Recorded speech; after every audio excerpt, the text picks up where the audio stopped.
Hey, Justin, great to have you on. Thank you so much for joining us. How are you today, and how was your offseason heading into camp here? Yeah, I'm good. I'm glad to be on here with you guys. Off season's been great. It's starting to ramp up. So short off season, but that's kind of how you want it, right? So it's been good. How do you handle that, the short offseason? Was there anything done differently for you to make sure that you felt okay heading into camp here? And it seems like one of the themes for the Dodgers in general will be, let's be careful with everyone. It's a marathon, and that plan worked for them in 2025, right? Yeah, I think answering your first question, I think I had some good um, experience with it last year. I know I wasn't on the postseason rosters and everything last year, but I was still at Stay Hot Camp, staying ready for the season. So I kind of had a little bit of taste of how to do that and how to kind of work through a little bit shorter of a time to get ready, especially with us going to Japan last year. So this year's a little longer than that, a little more time than that. So I think kind of figuring that out last year helped, and then just kind of more of the same this year. Does it help or hurt you, Justin, that you're there early? You kind of mentioned it that you had to be there early last year for the Japan series, but with the WBC, you're there early. I'm guessing you're in camp. Did you guys report yet? I don't know. Have you guys reported Our yet? report tomorrow is the official physicals and all that fun stuff. So, but a lot of guys are already out here. That's what I thought. So does that help you or hurt you? Because it does condense the offseason, but it also makes you throw more. And for someone like you, it also in spring training, because some of your guys aren't going to be there. The Dodgers, we know, don't push everybody. Gives you a chance to maybe get a few more innings and show them more of how Yeah, valuable you can be. yeah, it's definitely. I mean, I think to each guy it's different. I personally am not a guy that takes a ton of time off.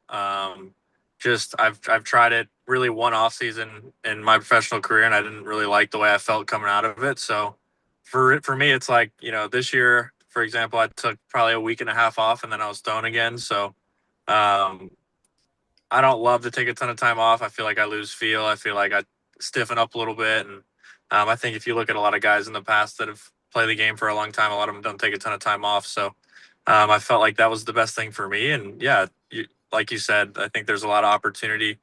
Even though we're filled up, I think for a guy like me that can kind of provide, wear multiple different hats with this team. I hope to continue to prove that I can do that. And whether it's in a starting capacity, whether it's in a long man capacity, whether it's in leverage, low leverage, whatever, I think just proving that versatility is helpful for a team like this. And I think also a lot of it with how we run things speaks to the amount of talent that we have in our organization and how good they are at developing guys. Because, you look around and pretty much everybody you see is really, really good. And a lot of guys in our locker room and even in AAA would be getting chances with other teams. So it's a great organization to be a part of, obviously, and I think it pushes each and every one of us to be better. Right. When I spent most of my career in the minor leagues, people would always say, I'd rather be in the big leagues than in AAA with a World Series team.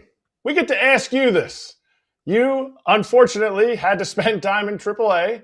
You just mentioned it, how good the team is, how, everything.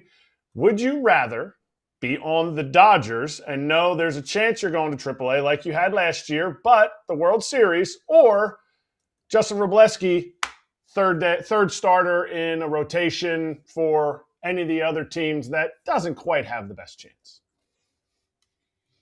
Yeah, I think it's a funny question. I've definitely thought about it before. I've been asked it before, and I think you love to pitch in the big leagues. I think pitching in the big leagues is ultimately the everyone's goal and what you want to do, and obviously you get paid a little better too. So that's not bad. But I think being with this team, I think we're gonna look back 10, 15 years from now and be like, man, that was a special thing to be a part of. And not everybody gets the chance to pitch in postseason games and be a part of these postseason runs. And I've been a part of two teams that have won World Series now, so it's hard to say. I definitely wouldn't trade the rings for the world.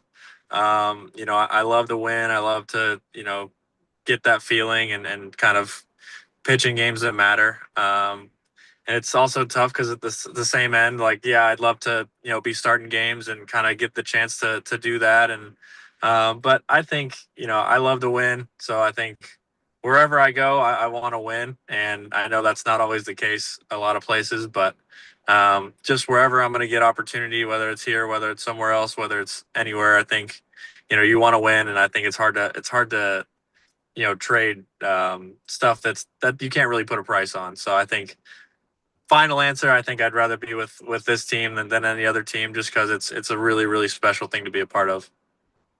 Justin, don't lie. Someday you'll be a part of Team Poland. I'll be the manager, and that'll be like 2030 in the WBC. So that will take over all of this rest of this World Series crap you're talking about. Exactly. That'll be WBC number one. means That'll be so number much one. more.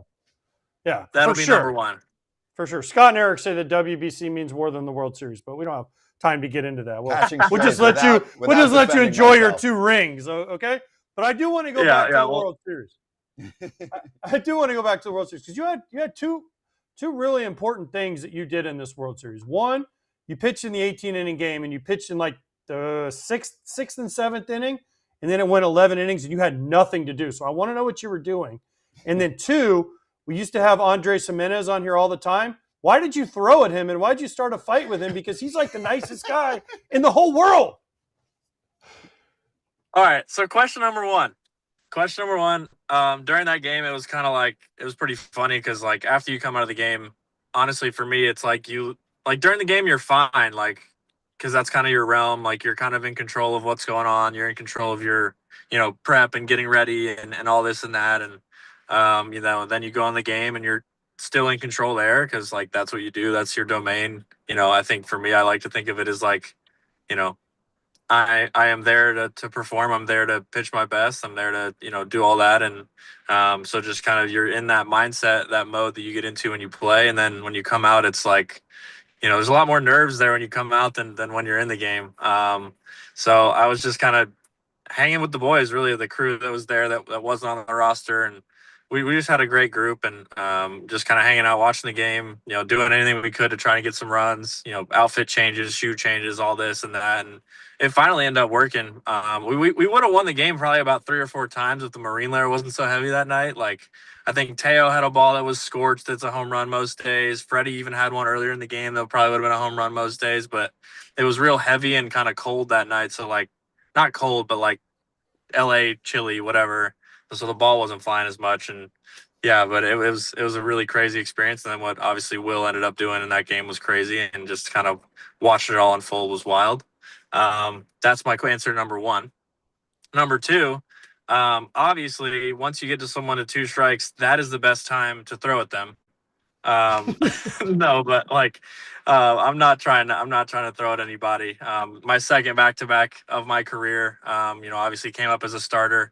I'm sure that had something to do with it. I'm sure, World Series juice had something to do with it. And yeah, unfortunately, just had 3 go. My miss is up and arm side, and usually people get out of the way, and he tried and he didn't, and it hit him, and I wasn't trying to hit him, but he was upset. And obviously it's a heat of the moment thing. Like, you're both out there competing, and he said something to me, so I said something back. And yeah, it's just the game we love, right? Like, it's just, you're out there competing at the highest level in the biggest moments. And sometimes, I'm sure he'd probably say something similar. You just kind of black out and stuff happens, and that's the game, and that's why we love it. But yeah, obviously there's no intent there. And it's kind of crazy that it all happened on that stage, because I think that's the first time the benches have ever cleared with me on the mound or anything like that has ever happened. But that's just kind of who I am when I'm out there. I think I have to be more of like a, I don't know, it's hard to explain, but some guys have to be real calm. I'm kind of the opposite of that. And that's just something you learn as you play. You did say that was your first back-to-back, correct? Second. I had one against Cincinnati, I believe, but I think the second part of that back-to-back was like a third or something. Okay, so take us to the end of Game 7 when Yamamoto came out and was like, Wrobleski, here's a back-to-back. I'll take care of this. It was the coolest shit I've ever seen. I'm excuse my language, but it was the coolest thing I've ever seen. I remember, because that game, obviously I was a little more like, if game 3, the one that went really long, like, I was nervous when I came out of the game. Game 7, it was like, oh my gosh, like, I still knew, like, I still had a good feeling we were going to win the game, but, you know, like, the way that game happened was just, you know, I get chills just talking about it. Like, so many cool things happened, and you know, I'm in the weight room, and in Toronto, the weight room's kind of right next to the dugout right there, in the new renovations or whatever. And so I'm like, I was pacing in the weight room, and I see like the lights turn off, and I look up, and I was like, is that Yama like running in? And it sure as hell was. And you know, he came in, and just crazy, man. Just he's a dog. He's, you know, worth way more than what he's paid. Even if he's being paid all these millions of dollars, you know, he's a dog. He's not like the traditional, like what you think of as like an ace type pitcher. Like, he's not. He's just a special talent, man. His ability to manipulate the ball, and his ability to, you know, make pitches when it matters. And you know, I think that was just a testament to kind of who he is as a person and who he is as a player. He's the man. And I was really super, honestly, not only like was it the coolest thing I've ever seen, I was just super happy for him, because, you know, he deserves, you know, every moment like that, because he's just the man. And it's been fun to see him work the past couple of years. All right, you had a Hall of Famer in your bullpen in the World Series. Did you ever look over at Kershaw and go, like, how is this for this guy? Like, I get it. I've been starting in AAA. This guy's been starting in the show for decades. Like, how is he in the bullpen? And did you guys have to kind of like, hey, relax, Clayton. Like, this is a long game. Yeah, it's funny because, you know, Sheehan was the same way. You know, he be in the bullpen. I remember the first couple of games when he was down there, it was just like, for a lot of those guys that they've been starting forever, it's like a little bit of like they don't know what to do with themselves, because when you're starting, you have such a like regimented, like, I'm doing this, then I'm doing this, then I'm doing this, then I'm doing this, and then the game started, and then you're just pitching. But in the pen, it's just like a big, like, there's just a lot more anxiety, a lot more, you know. And if you haven't experienced it or learned how to like work through it or use it to your advantage, it's tough. And I think, you know, Kirsch, even this being his last year, it was just like, you know, he was still trying to learn from the guys that were down there on how to do it. And you know, even asking younger guys like, you know, Jack and I and whatever, like, that's one thing I noticed about Kirsch is like he was always willing to learn. And that's kind of, again, another thing that makes him great is I think he was always willing to change things and do things to make himself better, no matter, you know, who it was from. And that was something I thought was really cool about him, is he was just asking around everybody, like, what do you guys do? What do you guys do? Just kind of figuring it out. And obviously he did a good job, and, you know, came in and got that huge out in the long game, and then was about to come in there in that game 7. So, but yeah, it's funny. It's a tough transition to make. I think it's easier for some guys than others for whatever reason. And but yeah, it's a crazy thing, and it was really crazy to kind of look over there and sit in the bullpen with Kirsch at the end of his career, and it's just like, what is going on? Like, because, you know, you talked to me 10 years ago and say, hey, you're going to be in a World Series, you're going to be sitting in the bullpen with Kirsch, and even just being a part of, you know, I'd say one of the best baseball teams of all time in these past 2 years, and it's pretty crazy. Justin, did anybody on your team, and I know he's Clayton Kershaw, ever say, Kersh, dude, keep your shirt on, buddy, for the rest of us dads like me? Like, right? Like, I would never just be like, I'm going to walk around constantly with my shirt off at my age. Now, I'm much older than Kersh is, but did nobody ever say, like, hey, Kersh, maybe today just keep your shirt on? I mean, you can kind of do what you want, you know what I mean? The guy's got a lot of hardware. He's done a lot in this game, and he's showing it off, man. I mean, whatever it is, it works. It worked for a long time. So, you know what I mean? Maybe he's just setting an example, saying like, this is what greatness looks like. You know what I mean? But no, it's you know, Kirsch was big. Kirsch was big on, you know, shirtless Sundays and all that fun stuff. And so he's a great guy to have in the clubhouse. Great guy to be around. Just super down to earth, super humble, and just a great teammate and guy that, you know, I was so blessed and lucky to play with and learn from, obviously, over these past 2 years, because him being someone that I looked up to growing up was huge. So But yeah, he's the man. And no one ever told him to keep his shirt on. I don't think anyone in that clubhouse has the right to tell him what to do at a baseball field. That's fair. That's fair. But shirtless Sundays, I don't even want to know what that meant. So we're just going to skip over that real quick. But here's Don't my worry next about question. I'm not. That's why I skipped it. But here's the thing. Do you think that when in 2029 or 2030, when you're on Team Poland, that Clayton Kershaw will still be pitching for Team USA? Because he retired, but here he is pitching in the WBC for Team USA. So here's the thing. He just had another new baby. So at that time, he might have like gotten out of baseball for a little bit, and then he'll be back ramping up at that time, if I had to guess. So, but no, he's got a lot of kids to worry about now. So hopefully that'll keep him out of our way. You know what I mean? Hopefully we won't have to see him. Perfect. Good. That's smart. Justin, 2 questions. And it's about jewelry. Have you worn last year's ring? And have you seen what the new ring for this year is going to look like? Of course, I've worn last year's ring, but not in public. Just like, around the house sometimes. Just on shirtless Sunday. Shirtless Sunday, no, just the ring. No, see, you're misunderstanding the way shirtless Sunday works. That's the problem. So, but no, it's sometimes wear it around the house. Sometimes just look at it. All that fun stuff, but. It's just kind of hard because those rings are so big. It's like I don't want to wear that in public, and you know what I mean. Like I like what the Thunder did with their ring, where there's that little ring inside of it you can kind of wear around. That thing, that's kind of a good touch. I haven't seen what ours look like this year, but I'm sure if they're anything like last year's, they're going to be incredible. And yeah, it's crazy that I get to talk about. Yeah, last year's was good. Maybe this year's will be better, kind of thing, which is pretty funny to think about. But yeah, it's super cool. I'm excited to see it. And I'm sure they're going to do a great job with it. All right, go Kratzy. No, it was supposed to be you. Okay. I didn't have any more questions. Okay, all right, Justin. By the way, I just want everyone out there in the Twitter world and in the chat that I am not disrespecting Clayton Kershaw. He's one of my favorite people I've ever talked to. So by saying to keep his shirt on, it was more of just like he's got the dad bod, and most people expect professional athletes when they take their shirt off to look more like shredded guy than Scott. The average guy. Yeah, like and Scott. That's the beauty of our game. That's the beauty of our game. That's the beauty of our game. You can be jacked and be way worse than a guy that's not jacked. It's the greatest part. That's why it's, the best game. There's so many guys that can get it done so many different ways. You can be 5'4", you can be 6'13", like some of these guys are now coming up, and you can still get it done. So it's a great sport, and that's definitely part of what makes it awesome.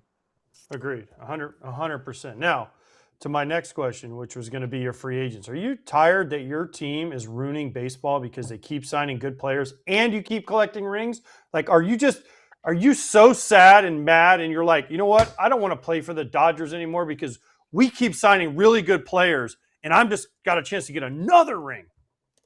I know. That's the worst, right? It's the worst to want to win. You know what I mean? Isn't that awful? Isn't that the point, though? Man. I know. No, it's it's crazy. I'm sure a lot of people are upset with it, but it's like we're making a lot of money too, as a team. So maybe it's a good formula. I don't know, but yeah, it's great to get all these good players, and I'm so blessed and fortunate to be a part of this organization who continues to show, the fans and of the organization and everybody that they want to win and they want to keep winning. And yeah, it's again another beautiful thing about this sport is you can spend a bunch of money and not win games, and it's crazy, it's unpredictable, and I think that's why people love it, and I think that's why in my opinion we have one of the best leagues and best sports in the world. And but yeah, it's great. I hate that we want to win so bad. It does suck. You had kind of mentioned it, glazed over a little bit, but have they told you what your role is going to be this year? Have they said, hey, you know what, in April, May, it's this, and then we'll see where we go from there? And how do you work your way up to that if it's uncertain? Yeah, I think, they've been transparent with me about kind of what they want to build me up to in spring training and all this and that. But I think for me, it's just like be ready as a starter, be ready as, you know, someone who's going to eat a bunch of innings, and you can always taper down from there. So that's kind of where I'm at with it is just stay ready for whatever opportunity, you know, comes my way. And as we know, there's always stuff that happens throughout the season, and, you know, eventually you got to step up and be the guy. And I think that's kind of what my thought process has been, is just like, you know, keep grinding, keep getting better, be ready as a starter. And, you know, if they use me out of the bullpen in a length capacity, I'm ready. If they use me in leverage, I'm ready. If they use me in whenever I need to take the ball, I'll take the ball. So I think that's kind of been my thought process. Okay. So we showed all your World Series highlights, and you showed all these pictures of you with the trophy, and you're hanging out with all your teammates. But you know who was missing from those photos? Shohei. Do you have a picture with Shohei? Because I was fortunate enough to get my picture with Shohei about a month ago. So do you actually have a picture of Shohei and yourself? I don't. I'm too nervous to ask him. You know what See? I mean? It's kind of tough to just be like, yo, Show, you want to take a picture right now? Like, I'm sure, you know, being the guy he is, he'd say yes right away. But like, that guy's got a lot of things to do. You know, he's got to go eat 6 innings and punch out 13 people, and then he's got to hit 3 home runs, and so he's got a lot to do. He's got media to worry about. He's got, you know, he's got a family, so like he's got a lot on his plate. So I don't want to, you know, bother him with a picture. You know, when he's got so much going on. But no, I'm sure Show would be just fine if I walked up and said, "Hey, let's take a picture." But at the same time, even on shirtless Sundays, I know I was there. Even on shirtless Sundays, would he be okay with that? It just depends on, you know, it depends on a lot of things. Okay. But you never know. You never know what you're going to get. That's fair. Do you feel like you don't? Do you feel like you don't do enough when you watch all the stuff that he does? I feel like that so there's certain guys, and I think, you know, if you've been in baseball long enough, you know, like there's certain guys that are in the weight room for 4 hours doing all this crazy stuff, and then there's certain guys that don't need as much time, and so it's like you just have to figure out what you need to do to get ready. It's funny, I've been talking about this the past couple of days to like keep your body where you need to be. But yeah, in watching Show, you feel like, all right, well, like my job's not that hard. You know, he's doing all this and he's the best at both of them. So, but I also think about how much fun that would be to like just know that you're the best player on earth. So it's pretty cool. He works so hard at what he does, and that's obviously part of why he's so good, is he has the God-given talent, and then on top of that, he's, you know, he works really hard at his craft. And yeah, it's impressive to watch. It's impressive to see how he like fits everything in and weaves it, and, you know, while playing a game where you play so many games in a season. And it's impressive. It's, you know, special. It's, you know, everything you'd think of him. He's better. It's crazy. All right, Justin, last one. Evan Phillips just re-signed with the team. What does he bring to not only the roster, but just that like bullpen life? Yeah, Eep's a really, really good dude, man. He's you know, one of the guys that he's been really, really good to me since I came up. He's a good friend. He's a good teammate. He's kind of all that. You know, obviously sucked to see him have TJ, but I've kind of been able to, you know, even I've talked to him a little bit about that kind of stuff because I had TJ as well. And so he's working back from that. He's the man. He's really, really good player, really good, you know, guy to talk to about, you know, big situations. And even last year, you know, during the postseason run, just talking to him about stuff, and just during the year in general, just kind of talking to him about, you know, how to navigate, you know, certain innings and how to navigate lineup. And, you know, because it's a little different as a reliever than it is as a starter. And just, you know, there was a time where he was rehabbing last year when I had a tough one against Washington and got sent down, and kind of talked to him for, you know, 30 minutes, just like about this and that. So great teammate, great guy to have in the clubhouse, great person. So really happy to have him back. And he's really, really good too. So on top of being a great dude, he's a really, really good pitcher. So we're pumped to have him back.